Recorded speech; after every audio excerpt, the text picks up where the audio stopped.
لبيك اللهم لبيك لبيك لا شريك لك। প্রতি বছর বিশ্বের নানা প্রান্ত থেকে লক্ষ লক্ষ মানুষ সমবেত হন পবিত্র হজে অংশ নিতে, কিন্তু ভিড়ের এই বিশাল সমাবেশে স্বাস্থ্য ঝুঁকিও থাকে ব্যাপক।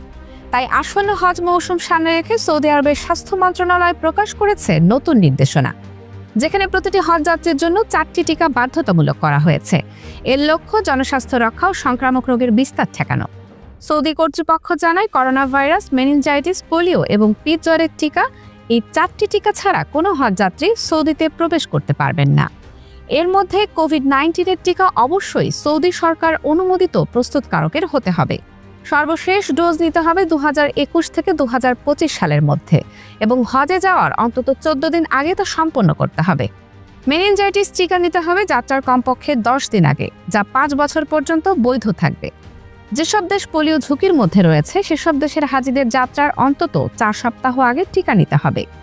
এই টিকার তথ্য অবশ্যই আন্তর্জাতিক টিকা সনদে উল্লেখ করতে হবে, নইলে প্রবেশ অনুমতি বাতিল করা হবে। একইভাবে পিঠ জ্বরের টিকা দেওয়া বাধ্যতামূলক করা হয়েছে 9 মাসের ঊর্ধ্বে সব যাত্রীদের জন্য, তবে এটি শুধুমাত্র ঝুঁকিপূর্ণ অঞ্চল থেকে আগতদের ক্ষেত্রে প্রযোজ্য। সৌদি স্বাস্থ্য মন্ত্রণালয় জানিয়েছে, এসব পদক্ষেপ নেওয়া হয়েছে যাতে হজে অংশগ্রহণকারীরা সুস্থ, নিরাপদ ও নির্বিঘ্নে ধর্মীয় দায়িত্ব পালন করতে পারেন। নির্দেশনায় আরও বলা হয়েছে, গুরুতর শারীরিক বা মানসিক অসুস্থতায় ভুগছেন এমন ব্যক্তিরা হজে যেতে পারবেন না, যেমন অঙ্গ বিকলতা, জটিল দীর্ঘমেয়াদী রোগ, স্নায়বিক সমস্যা, সংক্রামক অসুস্থতা, ক্যান্সারের চলমান চিকিৎসা অথবা উচ্চ ঝুঁকিপূর্ণ গর্ভাবস্থা। এসব ক্ষেত্রে হজের অনুমতি দেওয়া হবে না, কারণ হজে অংশ নেওয়া মানে শারীরিকভাবে কঠিন ও দীর্ঘ সময়ের পরিশ্রম। বিশাল জনসমাগমের মধ্যে এ ধরনের অসুস্থতা দ্রুত ছড়িয়ে পড়ার আশঙ্কা থাকে।